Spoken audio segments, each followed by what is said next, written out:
So 3 big stories I'm following tonight.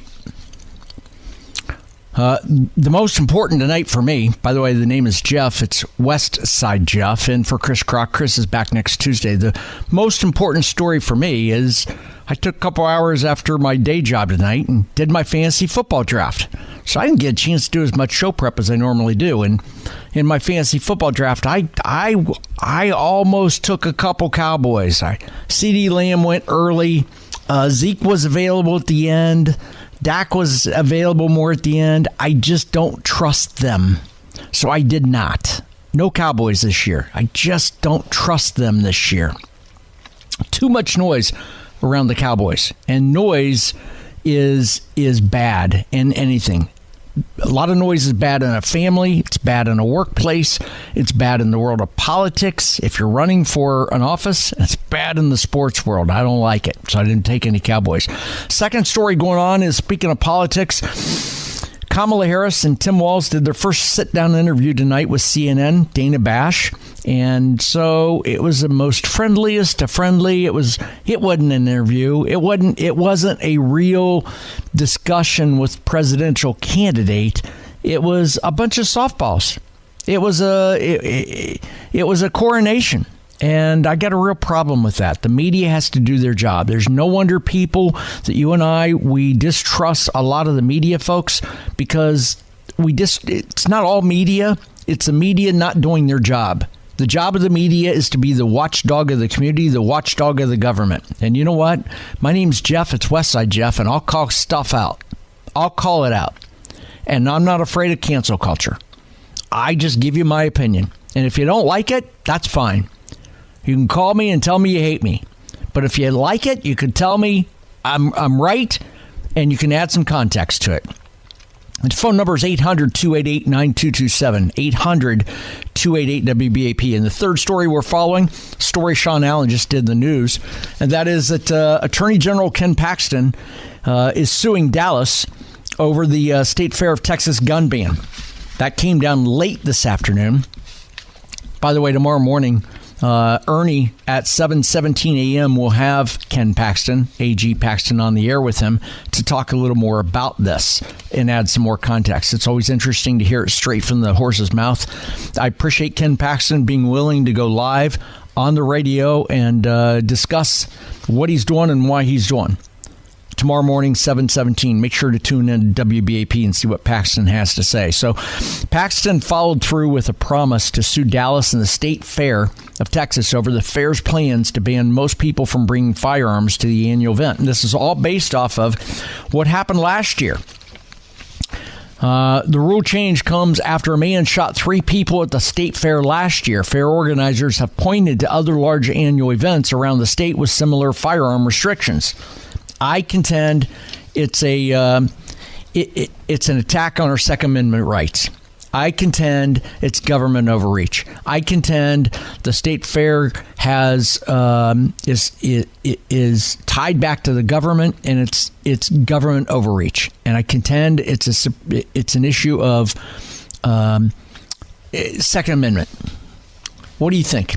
Do you agree or not agree? And why do you feel that way? 800-288-9227, 800-288-WBAP. A couple open phone lines. Andrew, thank you for listening, and thank you for calling from Farmers Branch. What are your thoughts on this story? Well, like your news story said at the break, so the organizers of the state fair have a policy of no guns, okay? And the law is that you can have a gun on publicly owned land, and the fair park is publicly owned land. It's exactly the same as a sidewalk, okay? And police are not hired by a city to enforce a policy. They're there to enforce laws, and policies do not override the law. Well stated. Andrew, thank you for calling. Thank you for listening. You cannot have a policeman enforcing people's policies. Now, if Walmart and McDonald's say, we don't want you having guns here, that's privately owned land. They have all the right in the world to say you can't do that. Just like you can, like your private home, say, I don't want you to bring your gun in here. You have all the right in the world to do that. But publicly, the way the law is written, any public land, you can carry a gun, period. going to be interesting, Andrew, to see how this goes down, and if this does not get overturned, if law enforcement will actually arrest people at the fair for They that. have no right to. They have no right to arrest somebody over a policy, okay? Somebody's policy. They're not there to enforce policies.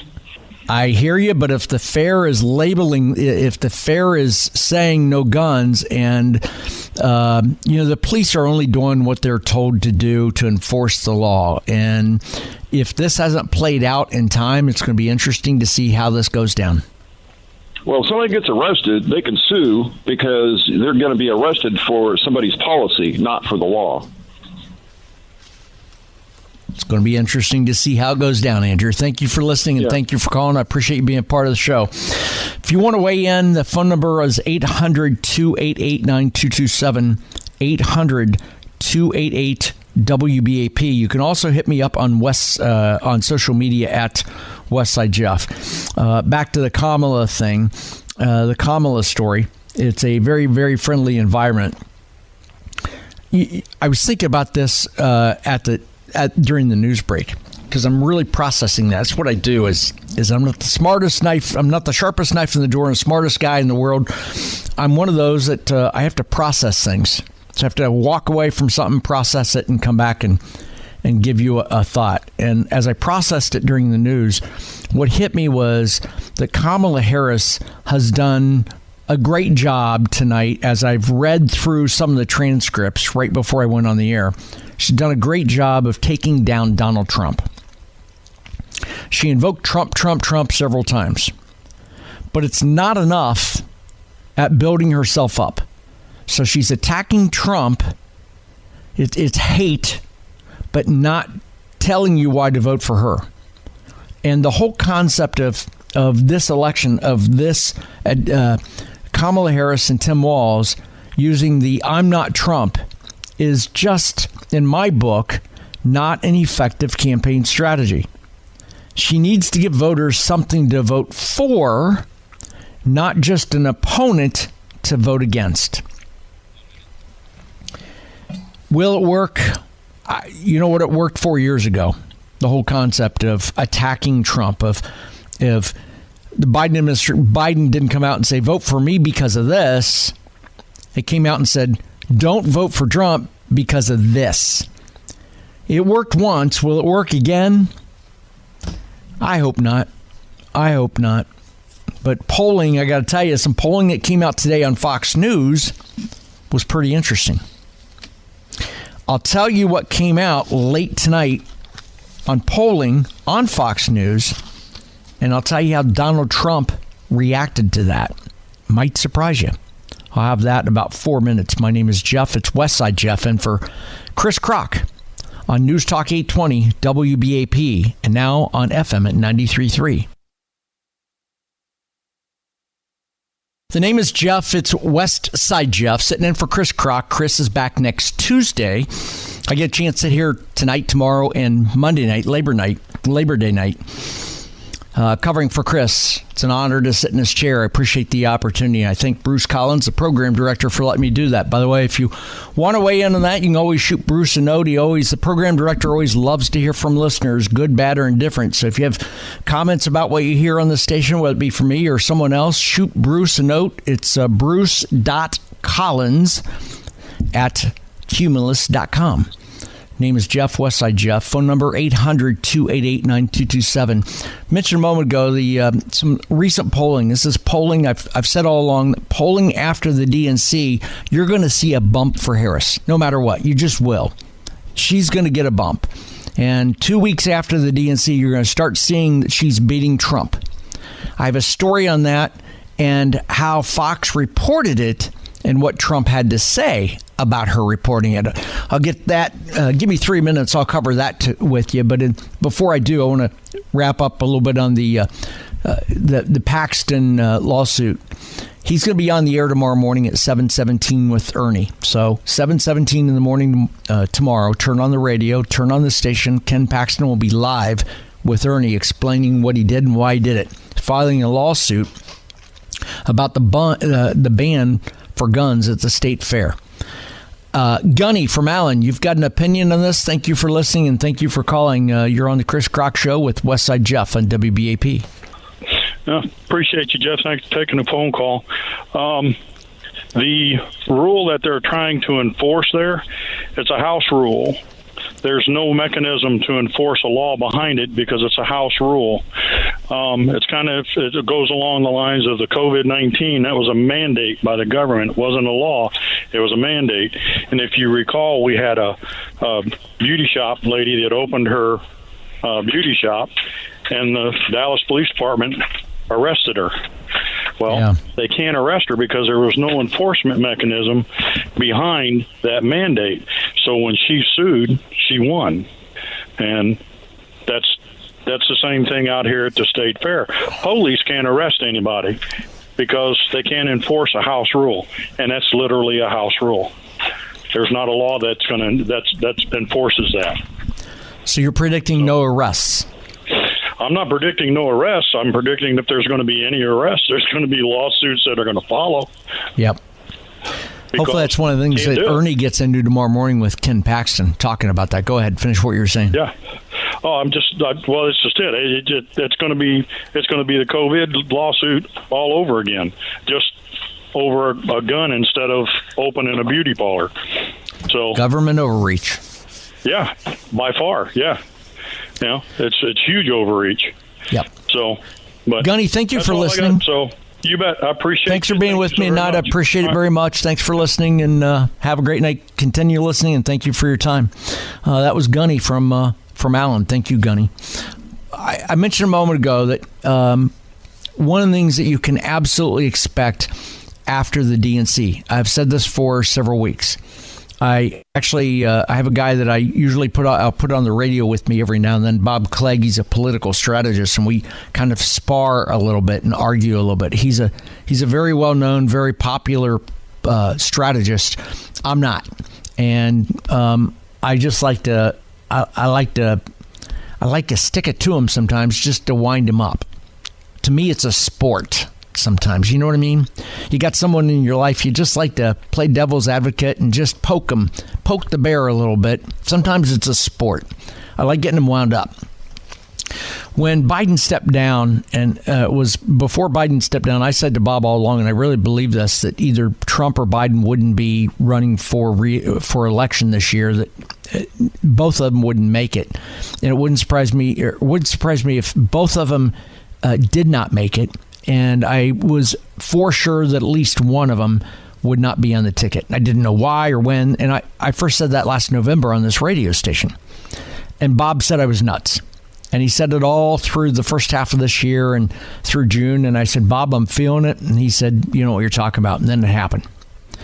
And then before that happened, I said to him, he said, well, who's going to take his place? I said, Kamala. He said, oh, great. He said, that's the best thing that can happen because she's polling worse than he is. She's more beatable than he is. And I said, nope, you're wrong in that again. And we sparred. And I told him my thinking and that if you listen to me long enough, you know what I'm saying. And that is she's a shiny new toy. She is a woman of color. She is glass ceiling, first woman that could be president. There's a lot of things about Kamala that creates energy that Biden didn't. And I really felt that, and she said, he said, who'd she pick as a vice president? I thought it'd be Josh Shapiro, the Pennsylvania governor. But she went with Tim Walz. So we've kind of sparred a little bit about it, but I just think that on the heels of the DNC, you're going to see some bounce. And he said to me, how much bounce? And I said, 4 points. He said, you're nuts. I said, at least 4 points, maybe 6. That's what we're seeing. We're 2 weeks down the road almost from the DNC, and you're starting to see some bounce. And so now we're starting to see some polls come out that show post-Democratic National Convention polling. So Kamala stepped out of the shadow of her role as the Biden administration's vice president and has established herself as that candidate who voters view largely in positive terms. Again, because she's a shiny new toy. It's because she is fresh. It's because she's younger. It's the shiny new toy syndrome is what it is.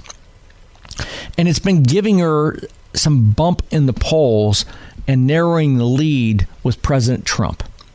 According to a new Wall Street Journal poll that just came out today, this poll has Harris at 48% support to Trump's 47% in a head-to-head test of the two candidates. And she led by 2 points, 47 to 45, on a ballot that included independent and third-party candidates. Now, it's according to the Wall Street Journal report or poll. This was conducted after the Democrats concluded their televised national convention, and the leads in both matchups fell within the survey's margin of error, plus or minus 2.5 points. So the news late today is the Trump campaign comes out and knocks Fox News after polling shows Harris wins in those battleground states. Fox News just reported the news. Former President Trump's campaign is attacking Fox News after the network released that polling today, saying that or showing that he is trailing Vice President Harris in several key battleground states ahead of November. The Trump campaign said it's that time of the year again where Fox is releasing atrocious polling, according to the campaign. President Trump continues to outperform polling from past cycles. It goes on to say President Trump is 10 points ahead of where he was in Arizona at this point in 2020. Likewise, he's running 8 points ahead of 2020 polling in Nevada. So the Trump campaign has come out and saying his polling is much higher now than it was 4 years ago in a couple of states. But they're not really commenting about Harris beating Trump head-to-head, the latest poll. I contend that's part of what people don't like about Donald Trump. I contend that's part of the problem. That's the narcissist of Donald Trump. He needs to stick to the policies. He needs to quit trying to defend himself and say he didn't lose the election in 2020, and he's really not losing in the polls. He seems like he's on the defense. Donald, if you're listening, do me a favor. Please talk about policies. Please get back to your script. Please follow the script. In fact, Donald, I'm going to lay it out for you in about 7 minutes on what I would say. I'm going to give it to you straight up what you should say that would allow you to win this election. I'm going to tell you what voters across Texas and who listen to this radio station want to hear from you, Donald. And I'll tell you that in about 6 minutes. Come up next in the newsroom, Sean Allen with an update on the Ken Paxton suit and the Kamala appearance tonight on CNN. If you got a thought, 800-288-9227, 800-288-WBAP. My name's Jeff. It's Westside Jeff. And for Chris Crock on News Talk, 820 WBAP and now on FM at 93.3. So I told you a moment ago that the Trump campaign is lashing out at Fox News for reporting the news that Kamala's got a bump after the DNC. And the bump is enough that it swings a few key swing states. And so, typical Trump, narcissistic that he is, instead of doing what he should be doing and talking about policies, and quit talking about himself. Donald, quit talking about you and start talking about me. Start talking about my listener. Start talking about the people that live in Texas. Enough with you. Talk about me. I said to you a moment ago, my name is Jeff. It's Westside Jeff. I said a moment ago I would come back and share my thoughts on that story about Trump whining about the Fox News reporting the news on polling. I want him to talk about me. I want him to talk about you and stop talking about him. He does a little bit of that on some. If you ever watch some of his appearances when he goes on for 90 minutes, it seems like it's about 60 to 70 minutes of woe is me and about 15 minutes of what I'm going to do for you. And it needs to be the opposite, because he's going to lose this election if he keeps doing that. He needs to get back on script. He needs to get back on the narrative of what he is. And let me tell you what I would make that narrative say. if I were coaching Donald Trump, and I'd love to hear your input on this. I'd love to hear your thoughts on this. You are coaching Donald Trump. You are his press person, and he'll listen to you. What are you telling him? What are you telling him to say? What are you telling him to do to win this election? My name's Jeff. It's Westside Jeff. My phone number, 800-288-9227, 800-288-WBAP. You can also hit me up across social media at Westside Jeff. I tell you what I talk about. The media for the longest time keeps talking about MAGA. MAGA in a bad sense. And MAGA is simple. Make America great again. If I'm Donald Trump, I get up and say, the whole problem with the media attacking MAGA is it's all just words. It's 4 letters, MAGA. Make America great again. It's easy for the national media to make it a bad thing. But let me tell you what MAGA really is and what MAGA really means. MAGA doesn't represent 4 words. It doesn't just represent make America great again. It represents policies. And it represents policies that support and drive making America great again. It's not just words. It's not just a thought. It's a policy that makes America great again. And those policies come down to drill, baby, drill. We need to encourage, and he said as a president, what he should say is, as the next president of the United States, I will encourage companies to invest in building additional refineries. We will drill, baby, drill, and we will add additional refineries. You see, companies don't all of a sudden, when politicians change, decide overnight, we got a Republican in there, let's build more refineries. Those decisions are made years in advance and decades in advance. Companies are spending millions and millions, if not billions of dollars, changing and retooling what they're doing and making those decisions based off policies. So Donald Trump needs to say, as the president of the United States, I'm going to make it business-friendly policies that encourage our producers of energy to drill and not only pull oil up out of the ground, but also fracking across the Midwest. But also, let's encourage these companies to build additional refineries. We haven't built refineries forever. So we can have all the oil in the world, but if we can't refine it, it doesn't help our gas prices. It doesn't help transportation. It doesn't help drive down the cost of goods. So MAGA is about not making just America great again. It's about creating additional energy by getting government off the back of companies so they can drill and they can refine. We can increase production of gasoline and increase supply and lower the prices so that you, Texans, so that you in North Texas, so that you in Fort Worth and Dallas can have it a little easier on the pocketbook. You see, changing policies, again, this is what Donald Trump should be talking about, changing policies that reward companies for putting our American workers back to work is what we do.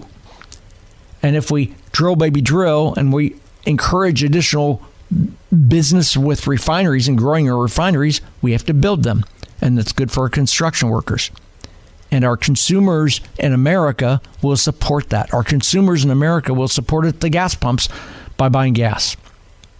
We need to change policies that reward businesses for investment, that makes companies strong again. It's not make America great again only, it's make companies strong again.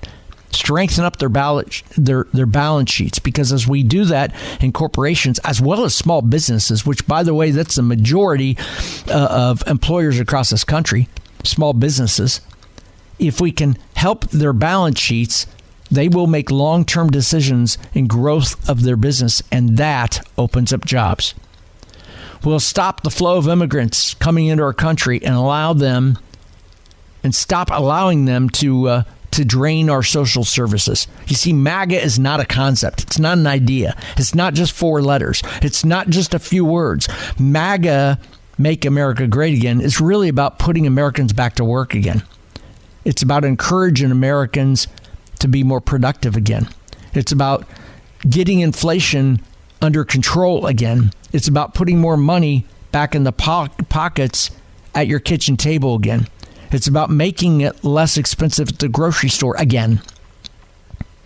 And it's about allowing you to enjoy life again. That's what MAGA is. That's what I would say if I were Donald Trump. Quit talking about yourself. Quit woe is me. Quit being the narcissistic martyr and telling me that the election was stolen from you. And start talking about me, Donald. Talk about me. Talk about Jeff. Talk about Westside Jeff. Talk about how your policies will make life better for me and for my listeners of this radio station. That's what he's got to do. So on the heels of Harris getting a bump out of the polls and the heels of an election that really is still up in the air, on the heels of an election that is very important because it's going to be a significant driver of what happens in the next 10 to 12 years, Donald's got to get back on message.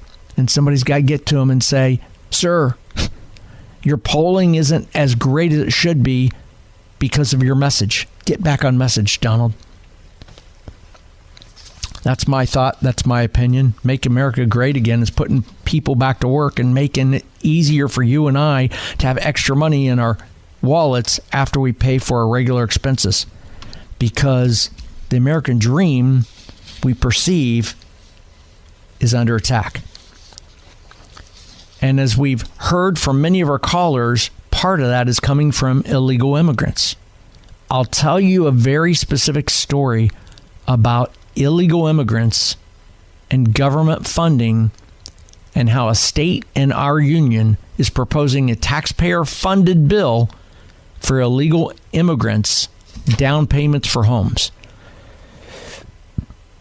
Yes. A state wants to propose giving illegals funds for down payment for homes. I'll tell you who. I'll tell you where. In 4 minutes. My name's Jeff. It's Westside Jeff in for Chris Crock on News Talk 820. WBAP and now on FM at 93.3. Immigration. You know, immigration's been a problem in this country. The Republicans never solved it before, and the Democrats sure ain't going to solve it. It's a broken system. You believe, like I believe, that we should have some basis of allowing immigrants to come in our country legally and to participate in our country, but not just a mass open the borders and go. Right? We all agree that. We've got to fix immigration. It is the very existence of what our country's all about.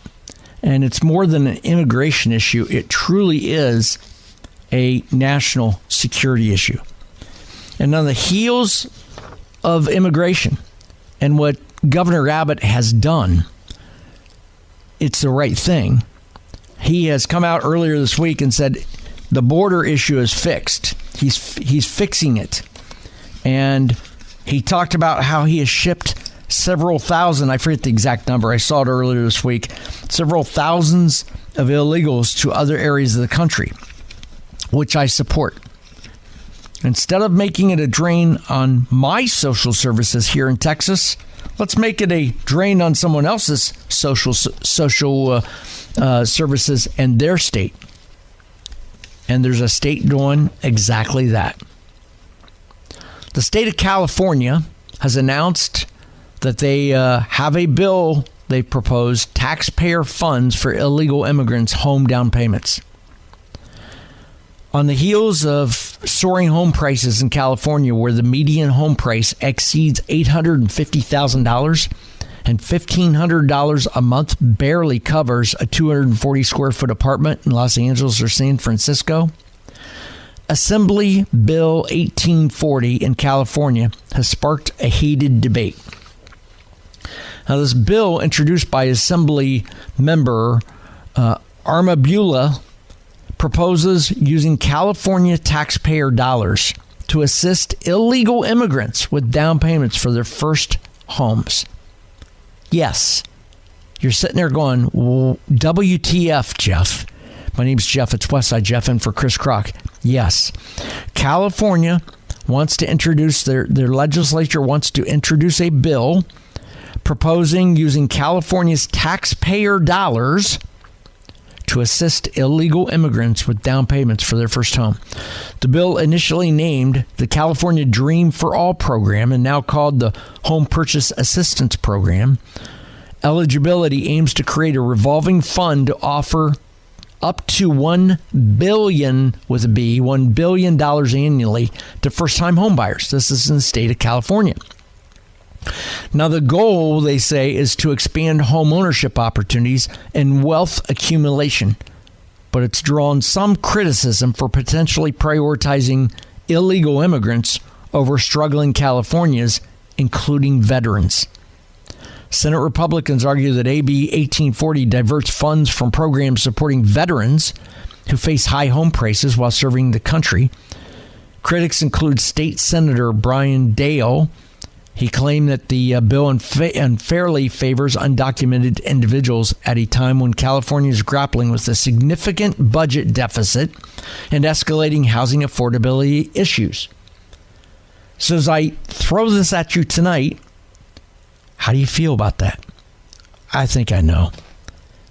It is absolutely appalling to me to think that one of the states in this great nation, the United States of America, has a legislature that is giving Texas the middle finger, that is giving Arizona, that is giving the southern element of California the double birds, and offering a bill that would encourage illegals to buy their first home by offering them down payment money on their first home. That's appalling to me. That should be appalling to you. And we can't let that happen. Listen, immigration is a very difficult thing to solve. The Pandora's box is wide open. But my thought on immigration, it's a national security issue, but I can give you a couple. Anybody tells you they have a simple solution to a complex problem will tell you they don't understand the problem. This is a complex problem, and there's no simple answer. But I can give you a couple answers. The things I would do is remove illegal immigrants as they are identified according to the law and as they come in contact with the law, but you otherwise allow them to leave voluntarily, which many will if the incentives that drive them here keep drying up. And that's what I'm talking about in California. If you're going to incentivize illegals to buy a home, if you're going to give illegals free money for down payment, hell, why wouldn't you? Why wouldn't you come to America? I say we got to dry those incentives up. We need to try to dry up the incentives, and I'm talking about driver's licenses, in-state tuition, healthcare facilities, and jobs. That happened in Arizona years ago when they got tough on illegals, and illegal immigrants started migrating to other states that were more friendly to illegals.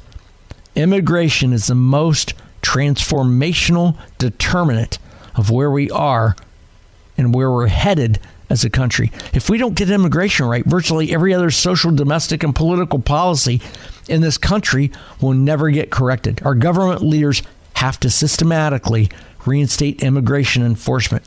You've got to describe to the American people how you plan on putting Humpty Dumpty back together and how you're going to close Pandora's box. And California offering taxpayer funds for illegal immigrants for down payments on homes doesn't do that. It's wrong. And we need to make this an issue for this election. And we have to encourage this issue for this election. My name is Jeff. It's West Side Jeff in for Chris Crock. Come up top of the hour, got Sean Allen in the newsroom, which he's got a story on the Ken Paxton story. Again, Paxton filed a lawsuit against Dallas and the State Fair for the Second Amendment rights. He will be on with Ernie tomorrow morning at 7:17 a.m. right here in WBAP. You know, Ernie and him will have a good conversation, and Ernie asks him what's behind it and what he expects. You can listen to that live here on the station tomorrow morning at 7:17 a.m. with Ernie and Attorney General Ken Paxton. On the other side of the news, I want to talk about a little lighthearted topic, and that is, at what age did you hit where you all of a sudden realized you're no longer cool? Do you remember that moment that you went, wow, I'm no longer cool? What age was it and what occurred? I want to hear your stories. What point in time in your life did you wake up and go, I ain't cool anymore? And what occurred to make that happen? I want to hear from you at 800-288-9227, 800-288-WBAP. My name is Jeff. It's Westside Jeff. In for Chris Crock on News Talk 820, WBAP, and now on FM at 93.3.